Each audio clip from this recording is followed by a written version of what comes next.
What is up, everybody? Hope you guys are doing well. Hope you guys are having fun out there. Had a little, was worried it wasn't going to unmute me for a second, but it looks like we're good here in the house. Of course, this is the legal mindset. We teach you to be your own judge, and we may or may not have my suit collar up, trying to go gangster here real quick. But let the fight begin. It's good to see you guys here on Locals, YouTube, and wherever else you are watching.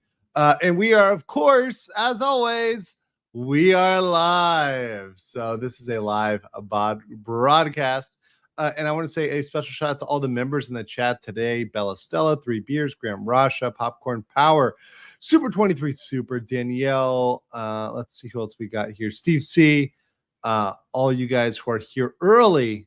Hold on. Jerry L as well. Here early saying what's up before we start. Good to see you. I see Bubble 308. BB, good to see you as well in the house. We are live. We're doing well. We are not dead. We are, in fact, living today. JJ, what's going on? So, yeah, we're going to be getting into it today. There's a lot of updates. So we have some major updates today. So we've got number one, we're going to go through the Disney channels that are back up on Spectrum. Then we're going to go with the quick on the Dream Key lawsuit. We're going to talk about and then we're going to move into the Florida lawsuits. And then last, we're going to, or maybe actually we may do it actually first, is the polling. There's some polling by Redfield in Britain, and they polled people on Disney. So I want people to know whether they think this is accurate or not. I have some questions about the numbers. I think they may not be accurate. So yeah, we'll look at that. We'll look at that as well. But for your first sort of preview in the morning, your first sort of LOL, and this has nothing to do with Disney, I want to share with you guys this little tidbit, which did make me laugh. And this was regarding unvaccinated superstar Djokovic, right? So Djokovic here just watch this clip and you guys are gonna laugh here. I think the sound is going through here. So they are playing him winning here, and just check out who is the sponsor, right? Well, we'll take you to the Moderna shot of the day, and it was saving the match point. So Moderna sponsored the segment the match point to that get to highlights 24. There were a lot of shots that were famously unvaccinated winner Djokovic, which to me is just the irony of the day. So that to me was just something really funny. I saw that. It was actually great. The shot of the day, and the fact that the announcers, they know this about the guy, and they got to go, the shot of the day brings you Djokovic. Absolutely hilarious. To me, absolutely killer. It's absolutely great. It's just coming back, and after being banned, being like, F you, I'm still the best. That to me warms my heart. That's like a white pill. We're talking a lot of Disney. Like, you got to have some laughs in there. That was my daily laugh, and I got to start bringing that back. I usually used to do funny segments in the beginning. But we got to bring that back a little bit about a legal mindset. We always try to get there. Such a farce, such BS. And I'm glad we all know it. Brockatron says, at what point do insurance companies hire PIs? At the beginning, middle, or end of the case? What will a lawyer act like before and after they hire one? That's a very specific choice. And what a lawyer acts like is going to depend on the lawyer. Some lawyers might react badly. Some might not give a damn. They see so many cases. You got to understand, insurance lawyers have so many cases. They're pretty apathetic about things typically. So they're just trying to get through their caseload. I mean, they don't really care about the effect they're going to have is not the same. So I think this is probably a personal question, which is fine. People can ask personal questions. But yeah, you're not going to be able to tell based on their behavior, most likely, unless they're really weird. You could also just ask them too. But typically, if you're going to get involved in it, you'd be into the case at least some bit, not just right away, not when a complaint is filed, unless there's some weird things going on. But who knows? All right. So, and yeah, I did just finish teaching. I teach my business class for the American law courses. So I just finished teaching today. So yes, Professor Mindset is in the house. All right. Well, let's jump right into it. Actually, first, I want to jump onto this polling. So we're going to jump on a poll here and show you guys some kind of funny numbers, right? So what I want to show you guys is this polling from Redfield and Strategies. So this is from Redfield and Wilton Strategies, right?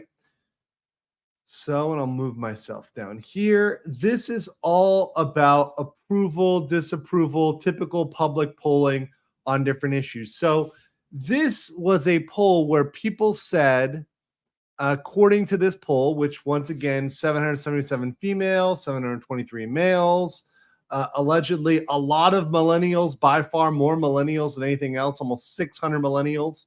So outnumbering every single other generation, which, you know, may inherently be the problem. They ask, how much do you know about Disney's dispute with the government of Florida? And people say a fair bit, right? But then a lot of people still said, I mean, 22% said slight and 20% said nothing. So about 44% know almost nothing about it, right? And then 21% know a significant amount about it. So these people say they know a fair amount about it. And by the way, welcome to the Camelot raid. We got Camelotted in the house today. Shout out to all those based chads over there coming from Coomtown. I mean, Camtown. Good to see you over here in the house. Appreciate you. Camelot is a great friend of mine. Really appreciated hanging out with him at Matsuri last year, not this year, but last year. And look forward to hanging out with him again. And maybe you can make it over here to Asia. I think you'd have a good time. We'll make him an Asian racing circuit. I think you'd enjoy it. So if you go down here and you follow the Disney questions, here's the next Disney question. And let me read it for you. To what extent, if at all, do you support or oppose remakes of Disney classics which change the plot and storyline of the original film to modern tastes and morals? So apparently 19% of people strongly support and 25% of people support changing the Disney stories. Now, I will say in contrast here, 24% neither support nor oppose, 7% opposed, and 17% strongly opposed, with 9% not knowing. So it appears that the support for changing Disney stories, according to this poll, is more than the opposition. Now, this is one where I really am doubting, and also I'm also doubting whether these people actually watch Disney films, whether these people are actually watching them. One of the things might be that they're polling folks that aren't really the target market for these films and for these classics. Definitely interesting polling there. And then going down further, they say, to what extent, if at all, do you agree or disagree with the following statement? Classic Disney films contain outdated and offensive stereotypes. So strongly agree is 20% and 25% is agree. 21% neither agree nor disagree, 13% disagree, and 13% strongly disagree. So here's the thing.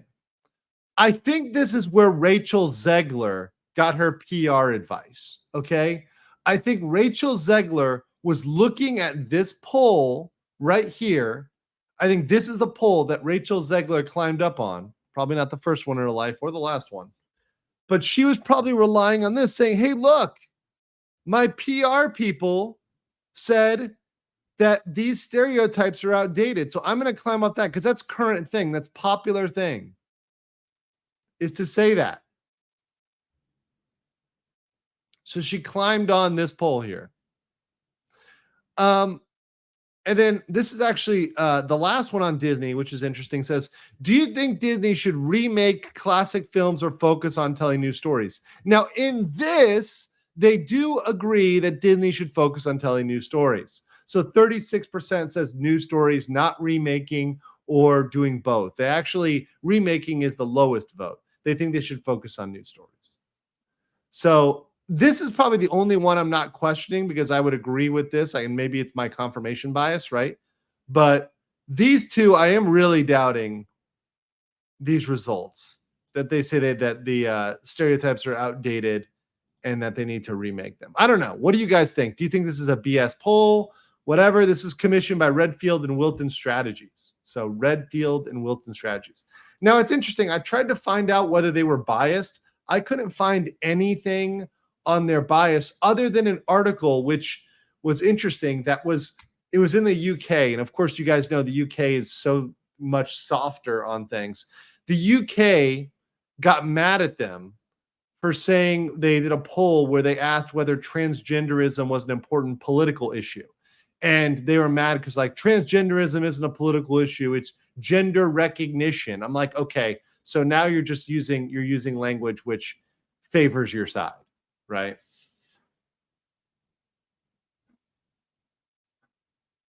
Right. Gender. And by the way, the UK tried to call gender recognition as a neutral term. I'm like, that's not a neutral term. It's not neutral at all. Right. Because obviously, if you're just doing gender recognition, okay, you look like a male, I recognize you as a male. You look like a female, I recognize you as a female. That's gender recognition. That to me is gender recognition. So I don't think it's what they think. Yeah, maybe I could act Richard Barris. Who knows? Maybe he knows the political people there and knows those polling people there.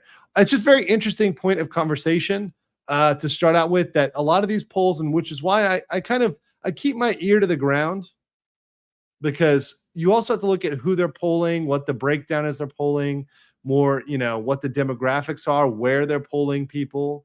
It looks like, a lot of those were millennials, a lot of those were ladies, a lot of those were, generally younger people. So who knows?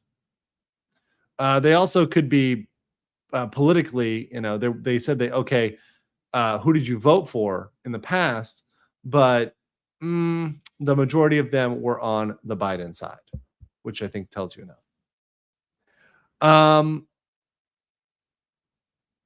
Let's see. Oh, thank you so much. Ken says you do a great job. Enjoy your channel. Hey, thank you so much. Appreciate your support and appreciate all those guys out here, whether you're on Locals or YouTube or wherever else. What's up, by the way, to all those on Locals? Sleazy, Jay, good to see you. Danielle, Uncovered Lamp over there on Locals hanging out. Good to see y'all. Definite W for the Locals folks. All right. So let's jump over here and go to the Spectrum battle. So here's what happened with Spectrum. Here's what happened. What happened was Disney just lost. So Disney just lost their battle with Spectrum after a standoff of 12 days. So they were fighting for 12 days over whether or not what was going to happen with ESPN. So ESPN is now back on Charter Spectrum after 12 days. And they resolved this dispute, which prevented millions of customers from watching ABC and ESPN through their cable provider since August 31. Now, this agreement that they reached to resolve the dispute, this was the agreement that Spectrum Charter wanted. So the agreement is that, hey, listen, we are going to get a free Disney Plus membership. So subscribers to Charter Spectrum are getting the basic tier, the ad-supported tier of Disney Plus for free. And they're going to get ESPN Plus as part of the package. They are going to be paying higher fees, right? So they're going to be paying higher subscriber fees to Disney, but they get those things. And also on top of that, they get access to the standalone ESPN streaming service for free. Absolutely for free. So they get that. Well, they're paying for it, right? But Disney cannot charge them extra, is what I mean here. So they get that included with their Spectrum plan.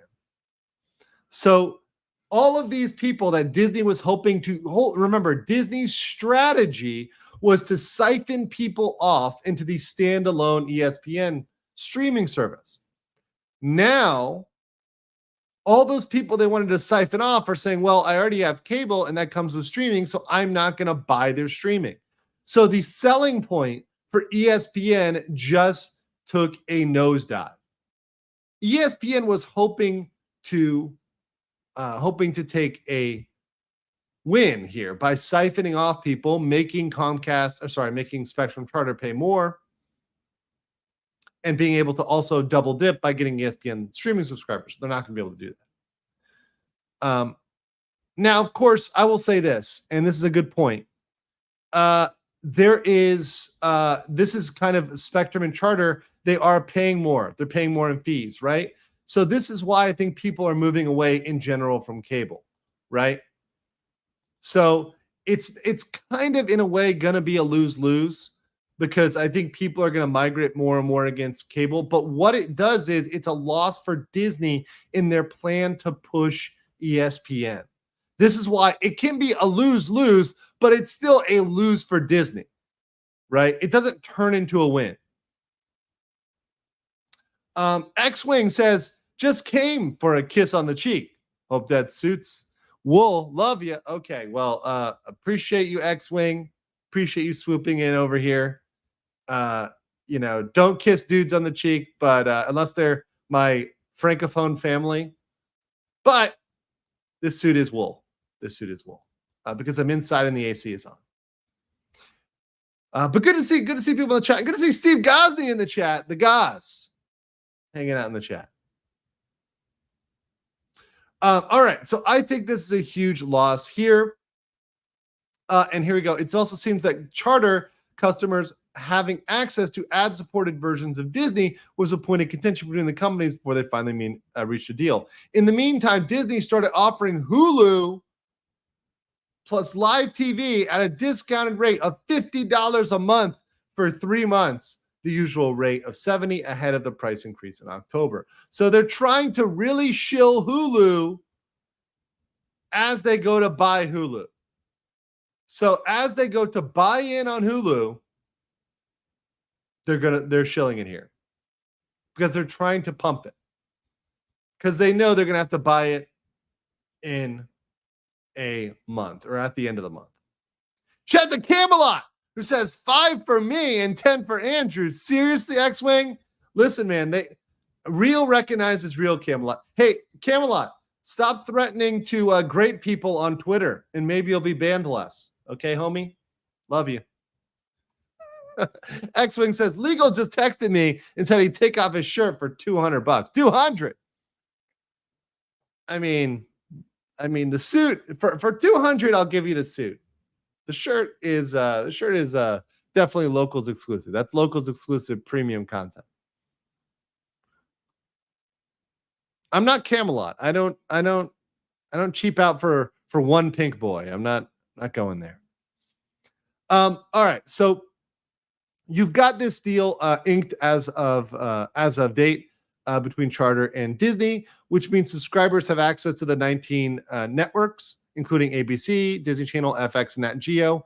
However, you are losing on Spectrum. You are losing the ability to watch Baby TV, Disney Junior, Disney XD, Freeform, FXM, FXX, Nat Geo Wild, and Nat Geo Mundo. So, guys, you're losing Disney Junior and Baby TV. Hey, listen, do not cry over your Baby TV. Do not cry. It'll be okay. It'll be okay, Baby TV. It'll be all right. It'll be all right. Let's see what we got here. Super chats rolling in. Jay says there's commercials for Disney Plus as $199 a month for the ad subscription. Yes, this is something I brought up. Let me show you this. I posted this on my Twitter a while ago. So let me just show you guys. This is one of their desperate strategies to try to get people on Disney Plus. This is an actual ad that actually I saw. It popped up for me when I was using my VPN to VPN into America. It VPN'd in dollars here. It actually typically would be showing up to me as Disney Hotstar because I am in Asia, and it would be showing up in Thai baht. But this actually was because I was VPNing. So it showed me over Disney Plus for $199 a month. Why are they doing this? They are doing this because they want to pump their subscription numbers before the end of the fiscal year. The fiscal year for Disney ends in September. So they are trying to pump their numbers by getting a bunch of subs in, even though those subscribers will unsubscribe in October. They don't care. It pads their books. This is the type of Disney Hollywood accounting that they are well known for, and it's complete bullshit. It is complete bullshit. So yeah, that's just one thing you got to be aware of. Squid says, just because I accidentally missed Camelot screen, yes, give me all that money that you would otherwise give to that very, very short man. That very, very short man. It is indeed well spent on Legal Mindset. Well invested in alcohol and debauchery. Thank you so much. Actually, in emojis. So good to thank you. Appreciate that, Squid. And appreciate all the support from the chat. Guys, we've got 573 people watching. So at this time, you know what time it is. It's time to smash that like button. That like button. Or the pussy if you're over there. Actually, Rumble isn't working right now. So Rumble is not up yet. But smash the like button. When it gets uploaded eventually to Rumble, you can smash the pussy. And over there on Locals, smash it. It helps out in the algorithm. Nice little question here. I'm going to answer this one. Won't charter deal boost the Disney Plus numbers? Nah, will depend on how they count it, right? Because they're going to get those subscriptions for free. So that is true. We don't know how Disney is gaming their numbers. So maybe it's possible that they could game their numbers from that. It is possible. I'm not going to lie. All right. So the next bit of news here that I want to cover is the Dream Key lawsuit, right? This is the annual pass lawsuit in California. Now, this one specifically is based around, and this was based around the fact that they said that there were no blackout dates, right? There were no blackout dates. But what happened here is that they ended up actually having blackout dates for annual pass holders because they put a limit or a cap on the amount of pass holders, but there was no cap on the people, quite literally no cap, on the people that would just buy a pass until the park hit its literal occupancy limit. So until they're occupancy limited, you can buy a pass, a day pass, but pass holders, they're putting a limit on that. Why is that? Well, that is because they make more money on the day passes. So they want to force people to buy a day pass. And they think, hey, look, listen, you've bought an annual pass. You showed up, you got your whole family there. And hey, we're at the limit. We force you to buy a day pass, even though you already have an annual pass. We force you into that. Really, really ridiculous. But now Disney's had to settle over it. Now, 9.5 million may not sound like much, but these things add up. These small lawsuits that end up, costing millions here, millions there, these end up adding up in the aggregate. So these are the type of lawsuits, little needling lawsuits, that can really hamper Disney. Plus, you got to understand they had legal costs on top of that, probably an extra $1 million in legal costs on the Disney side, which were settled as well. So that lawsuit was with Jeannie Nielsen in Orange County. Now, guys, in case you're a Disney pass holder, do not hope for a big payout on this. The preliminary agreement is going to give regular class members, so people who had annual passes in Disney, $67.41. So you will get $67.41. This is definitely not the whirlwind payout to all the pass holders. This is just a very, very small amount that's paid back for that inconvenience, for the inconvenience of not being able to make reservations, and by not being able to pretty much trust the website. So there you go. The motion to hear the settlement is for October 16th, but I expect it to go through. If they've announced they've made it, they've made it. So one other thing we're going to go, and we're going to jump into the state lawsuit and some big updates here as their affirmative defenses get smashed. I want to say the other day there was a huge, massive article that got out there that said Disney was winning and Disney was winning in their lawsuit despite the fact they dropped their claims. Well, I found this one lawsuit, and I want to give a shout out to, I think it's GBN here, which is a British news channel. But I love that they actually covered this correctly in the way it should be covered, which is by saying that, boom, right here, woke Disney. If once it loads, is this thing gonna load properly? Hold on, this thing's giving me like errors like a mother. All right, let me try this one more time. Does not like this base news. Just does not like it. All right, let's try this one more time. Actually, let me move browsers here because this thing maybe it's giving an error because Chrome is being weird today. So we're just going to move this over to Based Brave, which will probably work much easier. Here we go. All right, perfect. Much less ads, much more clean. All right, so here we go.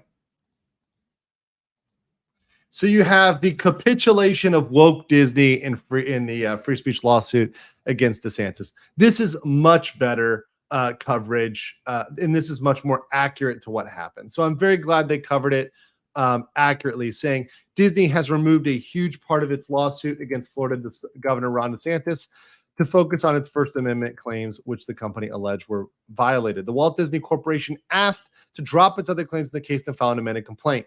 The claim claims Disney was retaliated against because of its criticism of the Parental Rights and Education Act. I will not say that other name. So Disney is obviously holding up that, but right here it gives the real beef, which is part of the lawsuits were thrown out because they were similar to what is being heard in state court. The state court case that nobody is talking about, the state court case that literally everybody in the mainstream media is ignoring except for us over here on the Legal Mindset. We're literally the only people that have been covering the state case and really getting into the details since really like day one. We've been in on the best details of this case.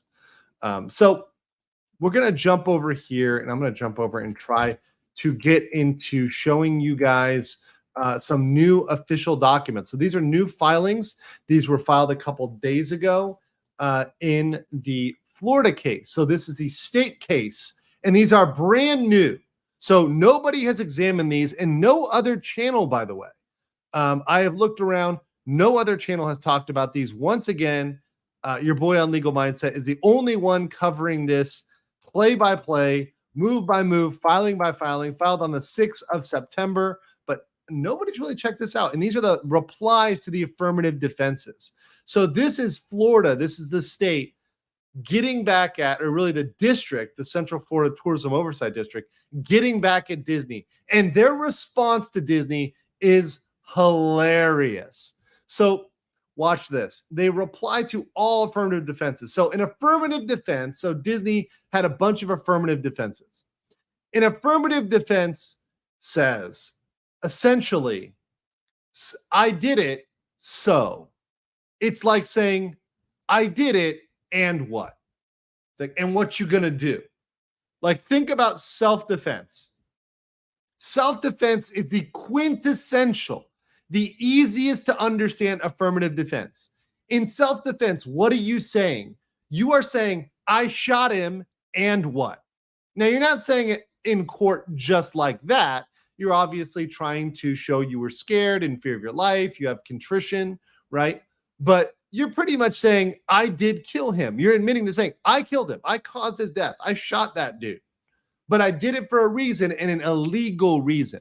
That is an affirmative defense, saying I did it, but I had a good reason to do it, right? There's an acceptable reason that the law finds reasonable. So Disney had a bunch of affirmative defenses saying even if they violated these agreements, even if they violated everything else, it's okay. It's okay for them to enter into an illegal agreement. It's okay for them to not have notice. It's okay for them to not tell people their land is being encumbered by covenants. That's totally fine. Totally all right.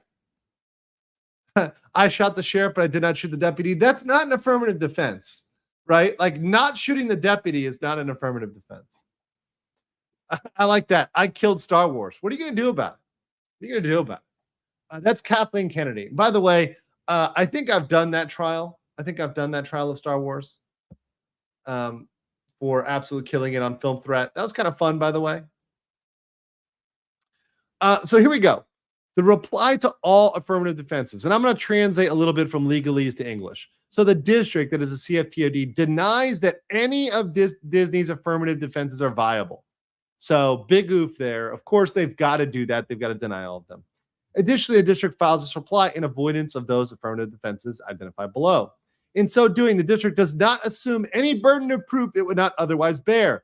The district reserves the right to move to strike matters that are not properly pleaded or otherwise improper, and to assert additional matters in avoidance that may be discovered in the course of litigation. So they're not giving up any of their procedural rights. They're allowed to do everything they'd be able to do in the case.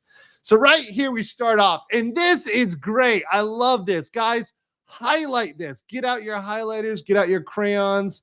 This is perfect. Look at this right here. Disney has unclean hands. I love that.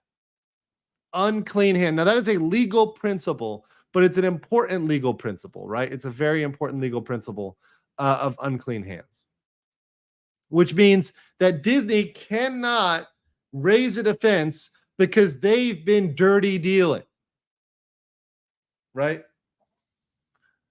That's absolutely great and absolutely correct. And just saying it up front with a period, like, this is great legal writing, right? Disney has unclean hands, period, full stop. Love it. Disney maintained absolute control of RCID before the district replaced RCID as its successor. And Disney is the cause of the agreement's invalidity. By the way, Disney doesn't even dispute this. The beauty of this is that Disney doesn't dispute this. Bob Iger, by his own admission, says we are Disney and Disney is us. That right there, full stop, kills Disney, kills their legal arguments. This is why I say Disney is Disney's worst opponent. Disney, in their statements and their comments and everything else they've done and said, they're the ones that are defeating Disney. In their own legal filings, they say this. In order to make their First Amendment argument in federal court, they say this. So to me, it's mind-boggling that Disney is the one to defeat Disney here. They're the ones that are seeking to stand in the shoes of the district. Therefore, they don't get to make these arguments. They don't get to raise these defenses. Thank you so much, Leprechaun Gold, for the $50 super sticker of a Shiba. Like Shibas, they're very nice. Thank you so much. Appreciate that. Appreciate your support of the channel. Appreciate everybody who is helping out in the chat. And appreciate every single super chatter. Y'all are great. Y'all are amazing. Appreciate you. Except for Camelot. Well, actually, Camelot didn't send a super chat, so he's not appreciated. Next, the apply to the second affirmative defense. They have unclean hands, so same issue. Disney had absolute control over the RCID before it replaced RCID as its successor, and Disney is the cause of the agreement's invalidity. Moreover, and this is the additional part, as a governmental entity, RCID lacked the authority to circumvent statutory and constitutional requirements. Boom. I have been talking about this since the beginning, okay? I have been talking about the fact that governments have to strictly stay within their legal powers. In Florida, they have to strictly stay within. If they say that they can deliver milk on a Tuesday, that government cannot deliver milk on a Monday or a Wednesday. You can't imply that power, especially with local government, especially with special districts. Special districts are tended to be the most limited form of government. So if they don't say you can specifically do this, you can do this. So if they don't have an exemption from statutes in the Constitution, they need to follow the Constitution. So if you do not have a constitutional exemption written in there, which, by the way, the legislature couldn't even give them that power if they wanted to. You don't. Disney is trying to claim that Disney is above the Florida Constitution, that Disney itself as a corporation is above the Florida Constitution. And what the state of Florida, what the district is saying is, that is insane. That is crazy. You are not above the law, Disney. You're not above statutes or the Constitution or what it applies to everybody else. You knew that these things were defective, that they were legally defective, right? Fatally, legally defective. And you had the duty, Q giggles in the back at the word duty, to ascertain their legality. You had a lawyer. Your lawyer was not doing his job. If I was that special district lawyer, I would have known that. If any of my colleagues that are out there, my other fellow special district lawyers that I know very well, they would have all done that. The only special district lawyer that I know that could be that dumb and unethical is Disney's lawyers. And I will say that straight up as a person who's dealt with them. The only people that can reach this level of incompetence and unethical behavior is Disney's lawyers. It's Disney's lawyers. Only they can do that. Only they have that ability. They are literally the worst in discharging their duties. Also here, let's make sure we got this here. Just baby laugh over here on locals. Appreciate all the guys over there. C3 Metal, Squid, Jay. Appreciate y'all. And your pumpkin spice chloroform memes. Very, very funny. Not YouTube friendly, but very funny. Appreciate y'all. All right. Let's move on here with the third affirmative defense. So Disney has unclean hands. Once again, they had absolute control. Moreover, the development agreement and the restrictive covenants were allegedly heard, right, when the district was not independent of Disney's control and thus could not have waived its opportunity to object and challenge the agreements. They were not independent. They didn't have separate legal counsel. This stuff was being written by Disney lawyers. Furthermore, as a government entity, Disney cannot operate under contracts that violate the Constitution and statutes. They should have known that these were defective, and they should have investigated their legality. Next, they made an argument in reliance. This is an argument, sort of promissory estoppel, a reliance argument, saying that they relied upon the agreements. But this is complete BS. And this is one I've brought up actually repeatedly. See, one of the things here is that Disney never even tried to work with the CFTOD. Okay? So Disney never even bothered to try to work with them. They just went and sued. And by the way, what's up, Jay Liebgott, Benny Turkoff? See you guys in the chat. Appreciate y'all. Good to see some OGs in the chat. And I know, by the way, I want to give a little comment here. I know some of you say you can't make my AM streams because I sometimes will do AM streams. AM streams are usually more rare. I usually stick to PM. Usually stick to PM streams. I do prefer those, and that is my normal stream. But let's go here. So Disney has not allegedly taken any meaningful actions in reliance on the agreements. And so they specifically provide in the statutes that local government development agreements are subject to modification and revocation based on the acts of the state. They entered into the agreements in full knowledge of the terms, knowing that they could be revoked. So the statute says they could be revoked. Further, the statute says as a government entity, Disney cannot operate under contracts that violate governing statutory and constitutional provisions. So they knew that they could be revoked or changed. So there's no issue here, and their affirmative actions, their affirmative defense is destroyed. Yep. But yes, you're very true. Our AM is PM, so he's less restrained. Yes. So PM is, I have to wake up and jump right into it. And sometimes there's stuff that comes up where I got to teach a class or other stuff that happens.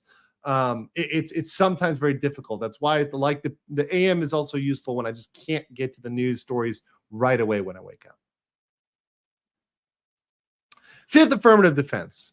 Disney maintained absolute control over our CID that caused the invalidity, and they knew that the contracts were fatally defective. So the same kind of rebukes for the fifth affirmative defense. But here we go. Sixth affirmative defense, something new. Disney has failed to plead this defense with specificity. An affirmative defense of fraud or misrepresentation should specifically identify the misrepresentations or omissions of fact and how those were misleading. So they were alleging that they should get out of it because the district is leaving out facts, but they didn't say which facts they're leaving out. So that affirmative defense is knocked out. Seventh affirmative defense, once again, unclean hands. They don't show any facts proving that Disney is entitled to relief, and therefore knock that one out. Once again, by the way, guys, just to notice this and point this out, they repeat a lot of the same arguments because they're replying to individual affirmative defenses, right? So a lot of these arguments, and I've brought this up as I'm talking, a lot of these same arguments defeat many things, many arguments of Disney. So many of the things that I'm saying, they defeat all of Disney's arguments. And this is what I've been saying from the beginning. I'm giving like a laundry list of deficiencies. And that's why literally the state is copy pasting, which is exactly what I would do, and then adding on some specificity for each affirmative defense. Last but not least, there's some law about government contracts, about contracts clause. And for the 12th affirmative defense, the legislation only applies to lawful contracts. So it doesn't apply to illegal contracts or contracts that are void ab initio, which wouldn't apply to the Disney contract. So this destroys their affirmative defenses. So their affirmative defenses are indeed down, which is a big, big, big L for Disney. 2012 Jameson says, good old Twombly case. Yes, Twombly case is a very, very good case. Very good case. So there is a response on the a response to the motion to dismiss defendants. There's a motion. Sorry, there's a motion to dismiss as well. So Disney filed their counterclaims, and this is another claim that filing that nobody has reviewed. This is a motion to dismiss Disney's counterclaims. So once again, nobody has gone over this yet. And this is one I think the district will pretty much win, which is saying we've got to dismiss Disney's counterclaims because now they're trying to, remember, they removed everything from federal court and claim that as a win. And they tried to throw that into state court. They're trying to add all their federal claims into state court. So the plaintiff, the CFTOD, is saying, not going to let that happen. We're moving for dismissal. Why are they moving for dismissal? Well, I'm going to summarize. We're not going to read all 29 pages here. But they're moving to dismiss for several big reasons. Like number one here is that the agreements are legally invalid. So the agreements are illegal. So because the agreements are illegal, that undermines all of the claims that Disney is trying to add. Remember, Disney is trying to add them to the state case because, well, they pertain to the contracts. Well, the contracts are illegal, then they're invalid. That defeats all of the counterclaims. So for the same reasons that they should move for summary judgment and have moved for summary judgment, they're moving to dismiss the counterclaims. I honestly believe that Disney filed the counterclaims to stall and to come up with a media narrative for when they lose. I think they're ready to come up with a media narrative for when they lose. I want to know about you guys. Like, what do you think? Do you think there's another reason for it? Do you think Disney genuinely thinks they can win? I'll actually put that I'll do a little poll in the chat here. Which is true? Disney thinks they can win, stalling, or maybe I'll put let's see, stalling, or what's another possibility? A little bit of both. A little bit of both. Although I know people are I hate putting both because people always equivocate, but both. I want to see what you guys think. All right. So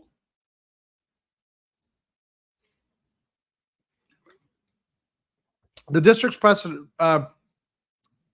RCID, failed to mail a notice to all effective owners as of its intent to consider the development agreement.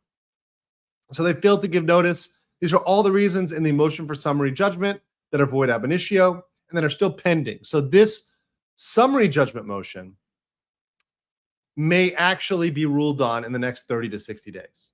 So this is what we got to wait for. This is what we need to be prepared for. So think about this. We've got coming up, as somebody pointed out here, I'll give Doc No credit here. We've got earnings calls coming up. We've got financing. We've got all that stuff. So they could be stalling for that for sure. In avoiding the financial consequences of losing this case, because there will be financial consequences. And I think that's, to me, I feel like that's definitely a reason that Disney would use. It's something believable. 2012 Jameson says it's to delay results till their year ends. Well, maybe their fiscal year. And you know what will be really funny? If we see their fiscal year ends, and then after their fiscal year ends, we get a decision. Now, what will be glorious is if the ruling comes out before the earnings call. I will absolutely agree with that, Jerry L. That if the earnings call is right after this ruling, that would be fantastic. I don't think there'll be a ruling before the end of the fiscal year, although it's possible. I don't think we're going to get one before the end of the fiscal year. That would be amazing, though. That would be amazing. Count one is breach of contract. The contracts do not obligate Disney to develop any specific project, so Disney's promises are illusory. So this is something I brought up multiple times. You cannot have damages, like you cannot sue or countersue if you have nothing wrong, no damages. It's an illusory contract. Disney has not developed anything. They haven't done shit. They've not actually developed shit. When I covered D23 yesterday, I did that for a reason. It's because Disney always will promise, but they won't actually do. So Disney will promise to do something and then they won't do it. And yes, guys, I know their fiscal year ends in 19 days on September 30th. Yes, I know that. That's when their Hulu option comes out. That's what I was saying. I thought I was saying that. I'm sorry if that wasn't extremely clear. Their fiscal year ends September 30th. Most government and business fiscal years will end September 30th. It's very common. Right. Or maybe when you saw the super chat, you thought I was talking about year end, but and the super chat commenter might be talking about year end, but fiscal year ends September 30th. Okay. So obviously those contracts can't be enforced because there's no damages. And they kind of double down on that, saying Disney has ultimately failed to plead facts demonstrating any damages. There's no damage to Disney. Damages over a 30-year period are entirely speculative. Disney could fail to develop anything over 30 years. Disney is saying, oh, well, in 30 years, we have all these potential plans. Well, yeah, you haven't done any of those. That's like an Amber Heard promise. Like, it's like, oh, well, I pledged. Okay. Well, typically that's a promise to give, but all right. So Disney has made no specific promises, no specific projects. They don't know where and when they're doing anything. There's just a list of projects which may or may never happen, some of which probably are already not going to happen. Further, they've failed to state a case for specific performance, that is specific performance of the contract. So there's nothing they're specifically asking them to do. So that remedy is not even good. And once again, they're going through all of the rebukes to their claims so they can dismiss. They also said an injunction is improper because it's an injunction that pretty much would be an injunction from violating the agreements, but they're not even saying how they're violating the agreements. If they're following the statute, that's not violating a development agreement. Following the statute is following the statute. And as far as I see from my experience of dealing with development agreements, the district is just doing what they're allowed to do under the statute. So asking for a broad injunction here would be inappropriate. They say, of course, Disney says that they breached the duty of good faith and fair dealing. However, they don't actually meet the requirements, meet the necessary elements for good faith and fair dealing, because that arises when one party gets discretion over the means of performance. Right? So under an agreement that appears by word or silence to invest one party with a degree of discretion and performance sufficient to deprive another party of a substantial portion of the agreement's value, the party's intent to be bound by the enforceable contract raises an implied obligation of good faith to observe the reasonable limits and exercise that discretion consistent with the party's purpose and the purposes of contracting. Disney has simply not alleged how the district has breached its substantial discretion in a way that contravene the reasonable contractual expectations of Disney. What specifically has been done wrong against you, Disney? Not just why DeSantis mean. That's not enough. That's not enough. In court, you've got to give more than just the other person is mean. But here's one that I love here. This is about the legislative declaration, and this is about violating the alleged Florida Contracts Clause. Well, all of Disney's counterclaims take aim at this declaration that says, hey, Reedy Creek is gone. Now we got the CFTOD. And also, now the contracts that were entered into last minute, these development agreements, are invalid. Well, here's the problem. Is that even if that legislative declaration somehow caused an issue under the contracts clause, the only thing they could do is obligate them to perform the contract. But if the contract is illegal, well, they can't do that contract. And let me just put this here. The board's findings did not purport to change the law in any way, and the agreements are either void or they are not under Florida law. So either they're not contracts or they are. And yes, we are indeed live, guys. We are indeed live. In case you guys are wondering, in case you're curious, we're live. Also live. Thank you so much, Leprechaun Gold, for your $20 super sticker. I appreciate your support of the channel. All the support helps, guys, and all of the Shibas help because they are indeed very adorable. Very, very adorable. So thank you so much, Leprechaun Gold. Appreciate that. Next, this is great, and this is my favorite. I've been talking about this only here on Legal Mindset. This is an argument that nobody else has made. The Legal Schmiegel, Leonard French, everybody else, nobody's made this argument. Nobody's realized this argument. None of the commentators on this have known this. The Contracts Clause does not protect a government that surrenders an essential part of the government's sovereignty. A government cannot bargain away its sovereign power to a private entity. That is a U.S. Supreme Court case. Boom shaka. Boom shaka. You cannot bargain away your government powers. Natasha says, it's a lie. He is not live. Oh, man. It's great. And Alb says, Legal Mindset is sharp. He can read out loud and read the chat at the same time. I can do it. I try to multitask. It's hard. Yeah.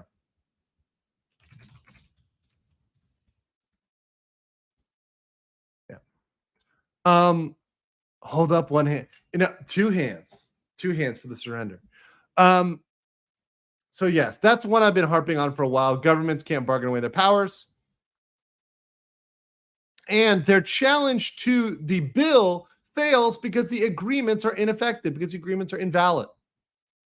If the agreements are void and thus never effective, then their argument about whatever happens with the declaration is irrelevant. It doesn't matter what they said about the legislation because the agreements themselves are invalid. The Florida Constitutional Takings Clause. So the Takings Clause counterclaim fails for similar reasons.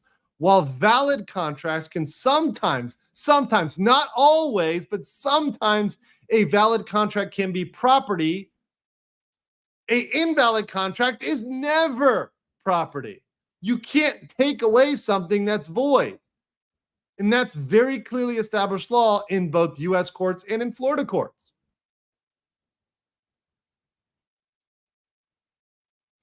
Even if the development agreement were a valid contract that Disney could have a property interest in, that property interest is limited by subsequent enactments of state law. The Florida Local Government Development Act specifically states that laws enacted after the execution of the development agreement, which preclude their compliance, shall be modified and revoked to comply with state law. So anything that would stop the function of state law is overridden. So all reasons why their takings clause argument is BS. Next, the constitutional due process argument. They say their due process was violated. Well, looks like, and it feels like my mic sounds different. I hope it's consistent. It's probably when I get closer and further because it probably switches automatically from like close to far mode. Steven says, if Andrew reads this chat, then he is not lying. What? Why would that make any Stephen Gosney, why would that make any sense? You are now number 2 teacher for American law courses. I'm the captain now, Steve. I'm the captain now. Look at me. Look at me, Steve. I'm the Florida man now. So all you need for anything to pass scrutiny under the Constitution Clause is rational basis. In case you don't know, a wet ham sandwich can pass rational basis. Rational basis is a joke. Like literally anything is rational basis. Like, because I feel like it. That's rational basis. Because we want to. Because the people want us to. That's rational basis. So they may disagree with the analysis, but they may not claim it's irrational. This is the key for rational basis. You can say, I don't agree with your analysis. Okay, that's fine. But is it rational? Yes, it's rational. Because it doesn't violate any suspect class. There's no people that are being discriminated against because they're women or whatever else. It's gender neutral, race neutral, nationality neutral, age neutral. Therefore, because it's a rational basis, a legitimate government purpose, boom, you're done. The legislation was fine. Not that it matters anyways at all. And it does not, that legislation, the Senate bill that declared the contracts invalid, is not arbitrary and unreasonable restraint on the freedom of contract. It doesn't stop them from entering into any contracts they want to enter into, having any agreements they want to enter into. It just stops them from illegal agreements. And last but not least, our favorite argument right here in bold, the Florida constitutional free speech argument. So why it is not free speech. This, ladies and gentlemen, is my favorite. It is my mwah. It is the creme de la creme of arguments. The free speech argument by Disney. Before I start this, Natasha says, I want my Florida Man lawyer stream. I think all of us can agree with the need for a Florida Man lawyers. Be the only non-insane Florida Man event. It is happening. It will happen this week. Stephen Ghazi and I are going to try to get together on Thursday and stream. So we're going to try to get together Thursday. So stay tuned for that. We're going to attempt a Florida Man stream with me and the big guys. Should be absolutely fun. So I'm excited for that. Excited for that. So Thursday is the Florida Man event this week. All right, next. Disney alleges the legislative declaration, SB 1604, are measures of unconstitutional retaliation against Disney for its protected speech in violation of the free speech clause of the Florida Constitution, Article 1, Section 4. Disney also recognizes that the scope of the protection accorded to the freedom of expression in Florida under Article 1, Section 4 is the same as required in the First Amendment. So, number one, the first reason why it's not free speech is because Disney's arguments are not protected speech, but the district's legislative declaration is. So this is flipping it around on Disney, saying, Disney, what you did is not protected speech. What we did is protected speech. Disney contends the district and legislation were motivated by an express retaliatory and punitive intent. But according to Disney's allegations, the target of this retaliatory intent was the agreements themselves. So the thing being retaliated against was the agreement. It's very circular. A lot of Disney's reasoning is very circular because Disney really has no standing to bring this case. Disney, remember, the whole issue here is Disney has no standing. They don't have a rat tail to stand on because Disney is not the district. So they're trying to come up with this, well, we have this contract and the contract is our standing and that gives us standing to be in court. That's their whole ass backwards logic to give them a reason to be in state court and federal court. But in agreement, as they said here, a contract is not a protected activity under the free speech clause. The documents reflecting two parties' obligations and commitments are a memorialization of future conduct. In determining whether the conduct is expressive, a court says whether a person is interpreting some sort of message, not whether an observer would infer a specific message. Nothing in the agreements could be conferred by a reasonable person as conduct that is expressive of Disney. The agreement itself is not a form of expressive speech. Ironically, through its free speech counterclaim, Disney seeks to declare unconstitutional the district's legislative declaration, which is unmistakably protected speech. The declaration does not do anything other than state the board's opinion, by the way, not legally binding, that under the principles of Florida, the contracts were void ab initio. It is the opinion of the government. And as stated in clear law, a government entity has the right to speak for itself and to select the views it wants to express.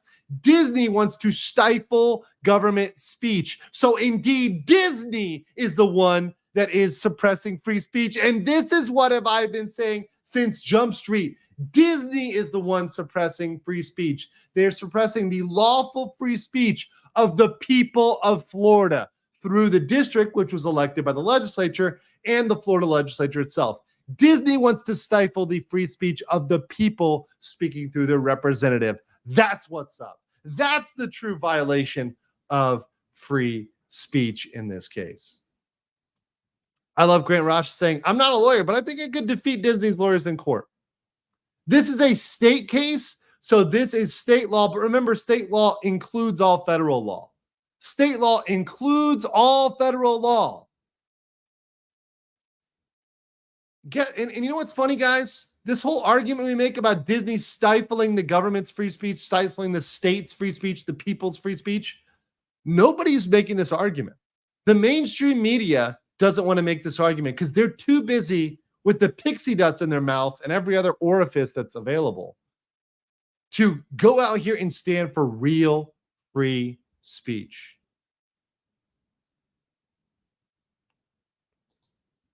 Let's continue here. Disney has failed to plausibly allege a causal relationship. They don't even have a chain of causation. They don't even have a plausible chain of causation. Oh no, Disney.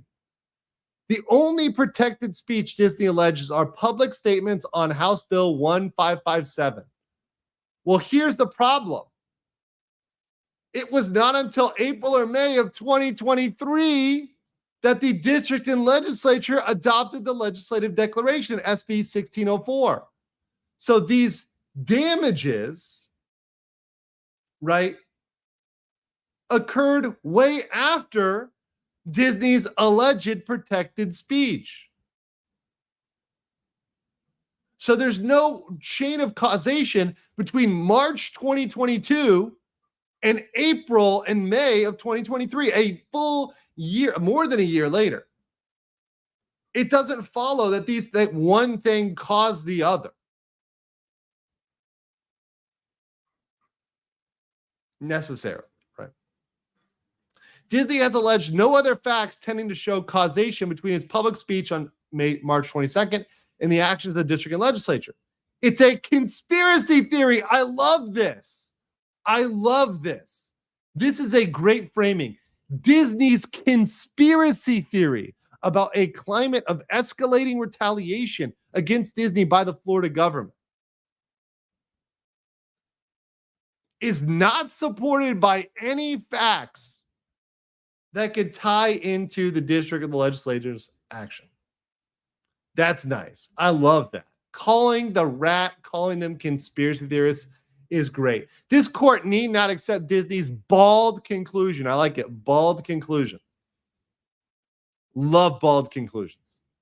That the district and legislature had a retaliatory and punitive intent, that evil Ron DeSantis was coming for him through the district, and therefore it doesn't qualify as retaliation. And last, the legislative motives cannot support a free speech retaliation claim. So they say that the legislative branch had bad motives. But when you look at the actual case law, such as In re Hubbard, this fact dooms Disney's retaliation claim. I looked at this. I mentioned this case live. Hubbard involves a retaliation case closely analogous. A public sector union, the Alabama Education Association, argued that an Alabama statute violated free speech rights. Specifically, the union said the legislation was an act of retribution against the AEA for its past opposition to educational policy proposals. The court said the First Amendment does not support the kind of claim AEA makes here, that a challenge to a otherwise constitutional statute based on the subjective motivations of the lawmakers that passed it. In other words, you cannot strike down a constitutional statute on the basis of an alleged illicit legislative motive. You have to show that it is indeed impermissible. Right? That is illegal. So that Hubbard controls as law here. The only basis for Disney's retaliation claim is the alleged retaliatory motive that Florida lawmakers had when passing. That's it. That's all. So Hubbard forecloses that in terms of case law. Guys, this absolutely wraps up the Disney counterclaims. And so what we have here is we have a situation in which the next 60 days we can get a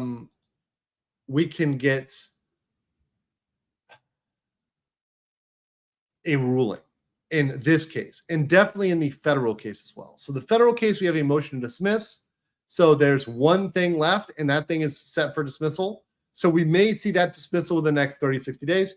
And this one, I'm thinking in the next 60 days, we have a ruling either on the summary judgment motion or on some of these motions to dismiss. So we have big rulings that can absolutely nuke Disney. I'm looking forward to it. I'm excited about it. I'm here for it.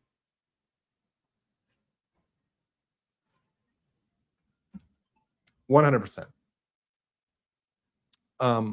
So that being said, guys, make sure you got the like button smashed. Make sure you got the notification smashed here. I hope you guys are enjoying these coverage.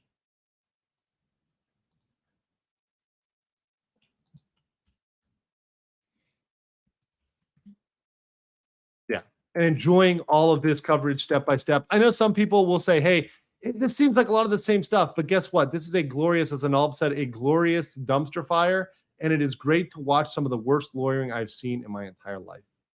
So, guys, make sure you smash that like button. I will be back tomorrow, probably before Bangkok Bros. I'm going to try to do an early morning stream before I go and do the Bangkok Bros. So, guys, hope you like this one. Have a great evening. Enjoy the rest of your evening. Thank you for joining, and I will catch you on the next one, guys. Peace.